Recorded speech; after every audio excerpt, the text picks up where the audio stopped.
Today I am replacing the serpentine belt on my 2013 Toyota Corolla. The first thing you want to do before removing the belt is check the routing. Maybe make a little picture so it goes back on the way it came off.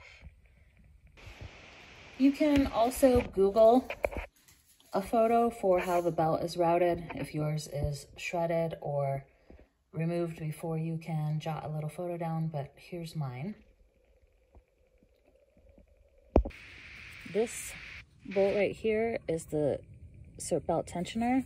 You spin it out to tighten the tension and in to loosen it. There's also a 12mm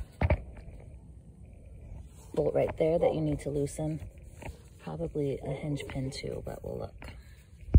These two upper bolts on the tensioner are 12mm, and then this lower one, I'll try and show you.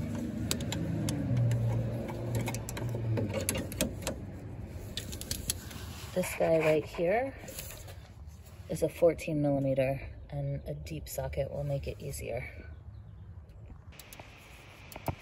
All right, so we have that bottom bolt loose. Then we can switch to a 12mm and spin this tensioner in so that the alternator will rock forward and loosen the belt. Now that I have both of those loose, you can see how it rocks the alternator to tension the belt. Here's the new belt. If you had an old belt, you could compare them length and make sure that you're good. Reasons you would replace the belt: if these ribs are cracked or there's crystal deposits, then it could be slipping.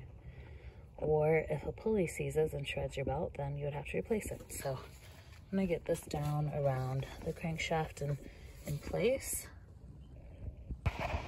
If you can access underneath, it's easier to get down here and make sure that the crankshaft pulley has the belt in the right place. And we'll go to the top and sneak it up through. You want to spin this guy way out if you haven't already, so that the alternator can go as far forward as possible so you're not fighting it to put the belt on. See how that tilts in? All right, you want to put the belt on the crankshaft pulley and the AC compressor first.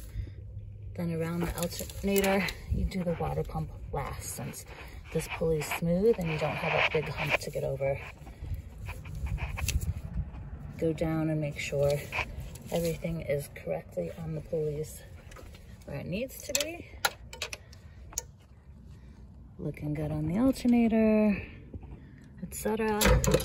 Then we can start spinning this guy in to tension the belt. You want to have the belt tensioned tight enough that you can still turn it,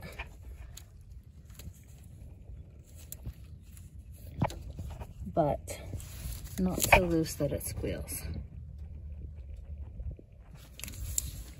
Also double check that make sure you get this 14 all the way tight.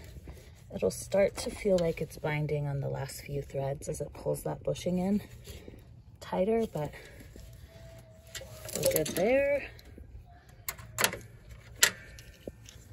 Then we want to tighten this 12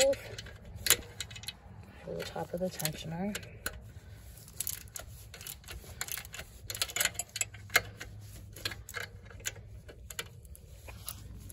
This guy is already tight. Then we can go ahead and put the harness on. Once you get the belt routed and on and the tensioner tightened down, you want to be able to start the vehicle up, double check that everything is in place the way it should be, then you should be good to go. Test drive the vehicle, make sure you got all your tools out of place and that it restarts, then you should be good to go.